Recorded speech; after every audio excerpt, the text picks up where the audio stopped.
the championship chase begins, right? Now it becomes like a points system thing, and you saw that in the women's. We're about to see that with the men's. It's going to get really exciting. Yeah, it's incredible. And to come down to a final tiebreaker run for both events, I mean, yeah, very suspenseful, very exciting. Here's our first semifinal. Ryusei Yamada will take on fellow countryman Yuto Totsuka, winner of the first event in Aspen back in March. And I'll tell you what, these conditions are so beautiful. It is crisp. Let's not fool anybody. It is crisp. It is a little bit cool out there. But Shaun, for a snowboard perspective in the halfpipe, it is holding up so well. This is exactly what you want. You want it slightly soft, but still very firm, because you're digging your edge in and you need a firm surface to get those rotations around. It all comes from that takeoff. And talking with the athletes, the snow quality here, they say, is perfect. It's just grippy enough. Exactly. That's what you want. You want to be able to get that edge in, but not slip out. Yep. That's perfect. All right, here we go. We're going to start things off. Semifinal number 1. It's the goofy footers versus the regular footers. Ryusei Yamada going up against our champion from Aspen, Yuto Totsuka. And he is doing a long run in. I've never seen this strategy before. Nor have I. All right, What so are we in store for? It's going to be one big trick, I think. Is this an NBD? Never been done?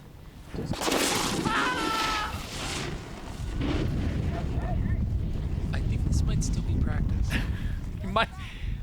I don't know if anyone's going to come in and win this event with one hit, but Yes, Ryusei Yamada just dropped in the 6th seat and went halfway down the pipe and just took one hit and said, I think I'm good, but I think they might want to inform him, unless he's got an injury and he's saying, I'm not doing a full pull. No, a switch double back rodeo is a It's great a serious trick. I don't know if trick, it can stand alone when you the second stop a snow league.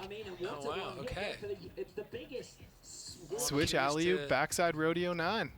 Switch, double, backside, Michael Chuck. I'm curious to hear his interview. Yes, Yeah. Naoko's on the scene. Maybe he's a one and done kind of, you know, hey, Bold strategy. to each their own. Exactly. I'm into it. Decided that they're going to do a one-hit contest, okay? They're not going to do full runs. They're each going to do a one-hit contest. So Ryusei went for the switch. So apparently they are going to do a one hit. I don't know if this has been a gentleman's agreement made beforehand, but they're going to each do one trick on this first run. Dude, this is And sick. I've never seen this before. And I Have think you Shaun just ever threw us a seen this? curveball. I've never seen this. Come on, Yeah. this isn't a Here we go. Christmas miracle surprise, is it? Let's see what happens. I don't know. Yeah, this is not in the rule book. We dreamt up this format. Maybe they just found a wild loophole, and I'm going to have to go back to the drawing board. It's just like a home run derby. I like a challenge, but okay. Okay. Yeah, so both of their runs officially. That's a lot of trust. They've decided That's a lot of trust. they're just You know, going to do one hit Hate each. to admit it, but if you did this with me, I might just throw a second hit. If you're a Yuto, you might say, oops, did we say just one? Sorry, I didn't. All right, so Yuto Totsuka, they're They're doing. both doing the same. Oh, and Yuto. Okay. Well, was there you impressive. go. You know what I think it is that both of them are kind of the only riders that can do that trick. Right. Yeah, you got me. I would be surprised if they do the same sort of On run agreement number for 2? Run number 2, yeah. Yeah. We might need to get the commissioner, Shaun White, out there to clarify this. But for now, we'll send it down to Naoko and see if she can get some clarity on this situation, this new format at Snow League. Yeah, I think these guys were just having fun with it, and they both decided with each other to just do one trick. They have that same one trick. Let me get their thoughts on how they think it went. この計画についてちょっと聞かせてください。本当一緒に当たったら一発当てで勝負しようって決めてて、で当たれたんで。本当に当たったっすね。だからやろうって話してやりました今。どっちの方が勝ったと思いますか？まあさすがにさすがに勝ったかな。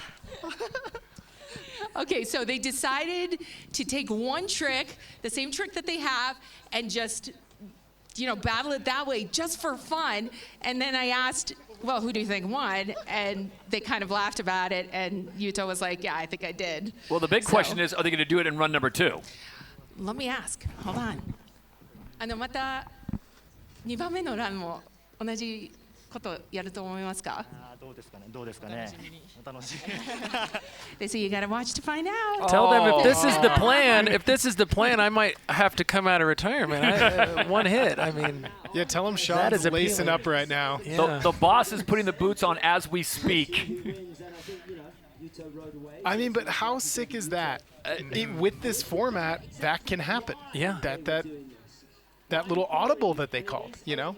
Sean's on speed dial with the legal department right now. Can they do this? Can they do this? This is Snow League. Yes, you can. No, it's interesting. It's a lot of camaraderie there. You know what I mean? Any other sport, I find you would definitely. I don't think there's any chance Ayumu Hirano is going to have the same agreement with Alessandro Barbieri. Yeah. Just going to go on a limb on that. Exactly. Okay, so I think it's pretty safe to say Yuto gets the took that 20. one. Okay. But look, this is a pretty massive prize purse at the end. Sure. Both of these want to advance. I got a feeling this next round is going to be more impressive. Yeah. Well, we're all about first at Snow League, and that is the first time we've seen in a semifinal matchup. It was a one trick off. That takes us to semifinal number 2, and this is an absolute classic with Alessandro Barbieri, the 17-year-old out of Portland, the only American left in the field, and Ayumu Hirano, the reigning Olympic gold medalist. This is a matchup for the ages right now. And we're going to get a pretty clear indication right off the bat that they are probably not going to do the one trick off. Oh, and no. Alessandro goes through his Italian ritual. Yeah, Alessandro is definitely one to watch heading into this next Olympics. For sure. Team USA. 100%. Do you ever watch young kids and say, ooh, he's got something? I mean, you just see that he's got something. Oh, for sure. Yeah. I mean, I've watched him since he was a little kid, and now he's grown into this man, and he's doing, the big tricks. I watched even some footage of him attempting a front double 18, which I don't think has ever been done before. Did you see his bloody Dracula? No, what is this? On the glacier, he goes front side 14 or 16 bloody Dracula. Oh, wow. Yeah, never been done. Saw it on Instagram. I mean, this kid is on a roll right now. He's on a roll. And another shot at redemption here in Aspen. He went up against Ayumu for third place. Oh, here we go. Ayumu ended up getting third, but he can get his revenge right here in China. Yeah, he's got the tricks to do it. So Barbieri dropping in on run number 1 here, semifinal number 2. Switch backside 12. Wow. To the front side triple 14. Or cab triple 14. Oh, landed low on that one. And I mean, talk about that, right? Because now it's the semifinals.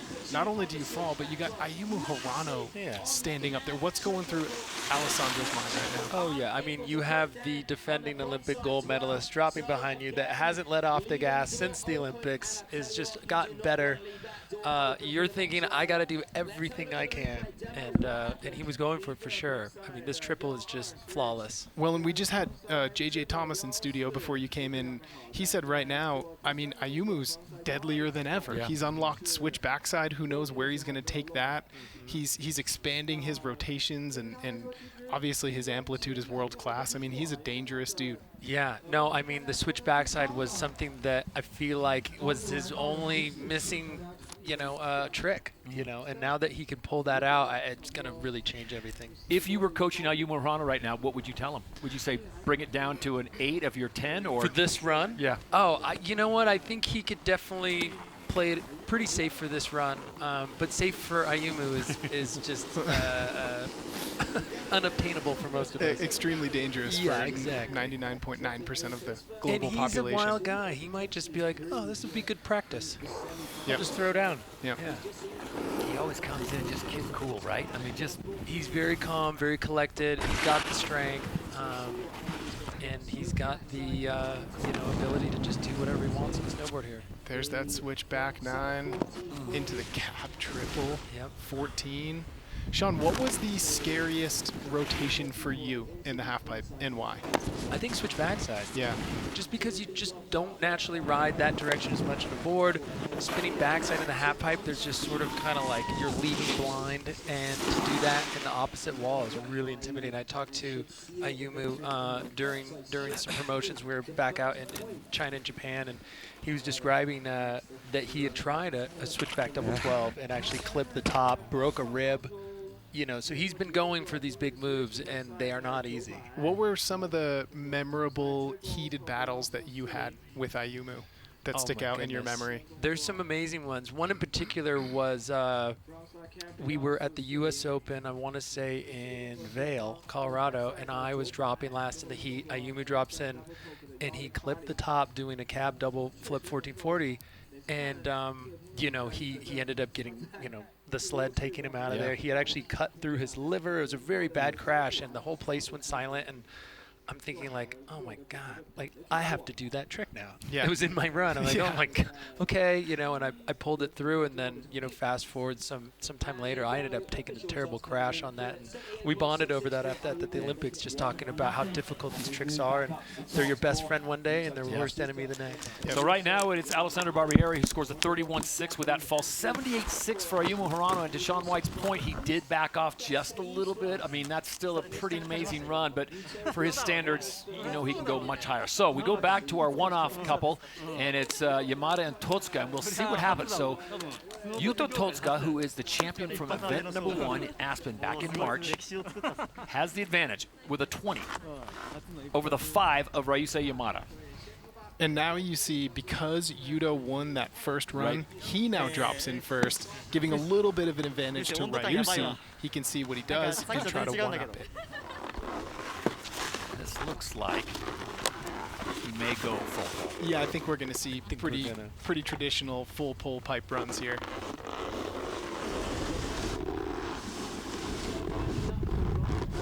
I mean, if I was Ryusei, I'd be like, oh yeah, one more. Please. Let's do that again. Please, Diabolical. All right, so Yuto Totsuka starting things off. Switch backside 12 into the cab 1440. Look at that height meter. I feel like this is where Yuto really separates himself, is just pure amplitude on every single trick.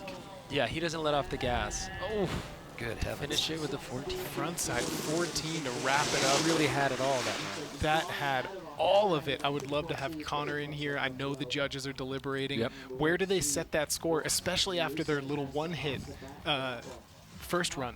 Well, the fact that it was just a one hit is one thing, but the other situation is Yuto won that first round with a score of 20. That doesn't happen very often in Snow League, but he did get it done, and now he's laid down an absolute banger here on run number 2 and really has put the pressure on Ryusei Yamada.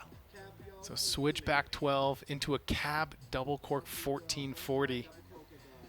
And look at those icons. You see the plus sign, you see All the green. green, 15 feet out of that half pipe. I mean, that's like borderline jumping out of a 3-story building. Shaun, when you were riding in your prime, did you kind of have the attitude of vert fixes everything? If I go big, it might not be as stylish or clean, but if it's big, the judges will really like it. You know, amplitude was king. Yeah, if you could do the biggest air. And at one point, you know, we were talking with the judges, and my coach was making the argument of like, hey, look, the best trick in Shaun's run is probably his first hit, because he's going higher than most, and arguably no one else is getting that high. So if you're the only one doing a trick that no one else is doing, that's Reward the the man. best trick. Yeah. So, you know, it's interesting to see, but obviously Yuto doing incredible tricks, that magnitude, that height, all the way down. Yep. I get a question asked a lot. Air awareness. How do you develop it, and how do these guys get to level? For you, was it trampoline? Was it your work on the vert ramp as we watch next athlete drop in here, Yamada? For me, I lucked out. It was the trampoline. Yeah, I lived on that thing. Really? Yeah. Here we go. He's got to bring it. He's got to come correct. Ryusei Yamada starting things off with a 14 to 14 combo. Yeah, and he's really challenging. Oh, he is. He's challenging Yuto's amplitude. Oh! So that's what pressure can do. Yuto Totsuka applies some serious pressure to a world-class rider in Ryusei Yamada, and he was one hit away from possibly forcing a third run and a ride-off, and I guarantee that would not have been a one-off. So they go one hit on their first run. 20 gets it done for Yuto Totsuka over the 5 from Ryusei Yamada, and I think this second run is clearly in favor of Yuto Totsuka, so he is into the final. Yeah, you know what's exciting is we're heading into this potential that we didn't get to see in Aspen, which would be Ayumu versus Yuto. Yes. And those two gladiators going at it is something I think we all want to see. And dare I say, they were the favorites heading into Aspen, both of them. 100%. You know, everyone thought that it was going to be those two in the finals. We might now get to see it here in China pending the next heat, but I think it's pretty safe to say Yuto's got it. Yeah. He's going to advance on to the final, but what a day for Ryusei Yamada. Yeah, incredibly talented. Just to remind you, the podium in Aspen with Yuto Totsuka getting the win, Ruka Hirano finishing in second, no relation to Ayumu Hirano, who finished in third. And so now we're on a collision course again. As the guys just mentioned, Ayumu Hirano has the lead over Alessandro Barbieri, and there it is. It is official now, 87-3 to 39. So Yuto Totsuka is moving on. He is into the final for the second event in a row, and now it is down to this. 2 more runs, and we will know potentially who is in the final with Ayumu Hirano clearly the favorite now, up 1 set. And now that they're, you know, you're seeing the format in action, right? Ayumu won run 1, so now he's got to drop. How does that feel? Because you probably spent so much time concepting on paper what this thing looks like and how it's going to affect the outcome. How does it feel to see the formula working?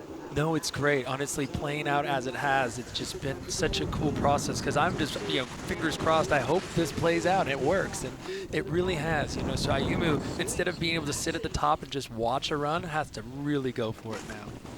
So Ayumu Hirano looking to close the door. Frontside 900. 15 feet out of the pipe. Wow. Frontside triple cork 14. Massive. He seems to find another gear. I mean, how about Cam Melville Ives, too, going for the back-to-back triple cork 14s. First ever in competition. Unbelievable. That was wild. I saw him up in the Riders Lounge, and everybody was like, oh. And we're like, so, you know, when you were going for that, what were you thinking? He's like, well, I was doing it earlier, so I figured why not? I was like, that was a why not moment? Really? Wow. Okay. Youth. But, yeah, Ayumu, I'd like to say it, you know, we watched him have a bit of a hard time doing the triple where he did it during this run back in Aspen. And I think that really shook him. He wasn't normally doing his, well, he was normally doing his triple on the first hit, and then he had to switch it up, bring it all the way down to the middle or bottom of the pipe. Yep. And I think that threw him a loop. And so now it really looks like he's dialed into this format, maybe put some more practice time into this run, doing that trick in this position, and now it's paid off. Yep. 2 absolute classics from Ayumu Hirano. The reigning Olympic gold medalist finished third at Aspen at event number 1, and now he sits and waits to see what Alessandro Barbieri, the 17-year-old, just young enough not to know how big this moment is, and he's going to have to step up to the plate and absolutely smash it if he wants to force a third and final run as Ayumu looks on. Let's listen in.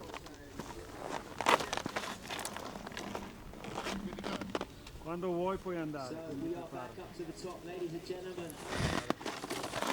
High pressure for the young rider from the Pacific Northwest of the United States of America. But you know what they say about pressure? It creates diamonds. This young 17-year-old, his chance to shine right now. He needs to take home a victory in this run. He needs to beat the best of the world bandwagon. He needs to chance of pushing it to run number 3 when he has to do it again if he wants to get in the finals. This is his time to shine. Clutch mode, but Questo è il momento nothing to lose, everything di to fare gain. la storia Go all in. e che i forti sopravvivono.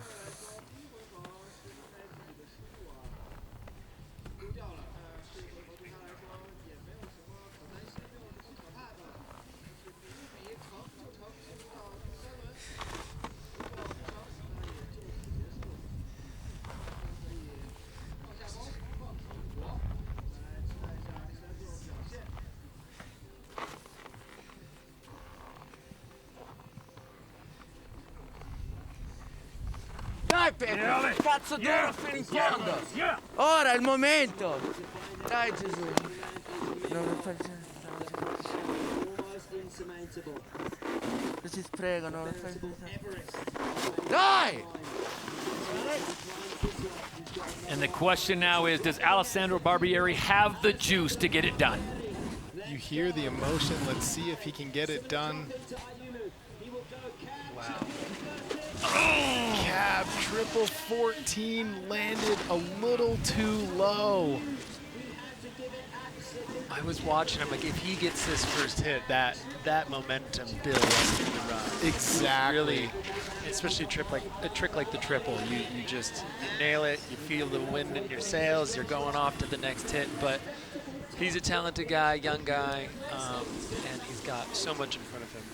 At 17, he's already been in some huge moments, Shaun, and I hate, you don't want to tell him this now because it's not a moral victory, but these are the kind of moments that are going to build for the future. Oh, of course, yeah. He's just gutted right now.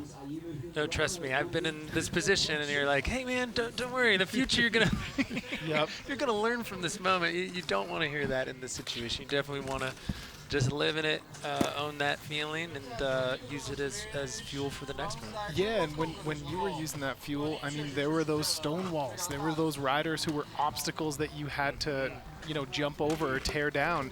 When you finally do, what is that feeling? No, it's an incredible thing. I mean, I sat at the bottom of the half pipe and watched J.J. Thomas, who was just on, take my slot at the Olympics in 2022. In 2000. 2002. Yeah. And so in Utah, and that was devastating. I was 15 years old. I was crushed. I pictured what it would be like to go, and I didn't make it.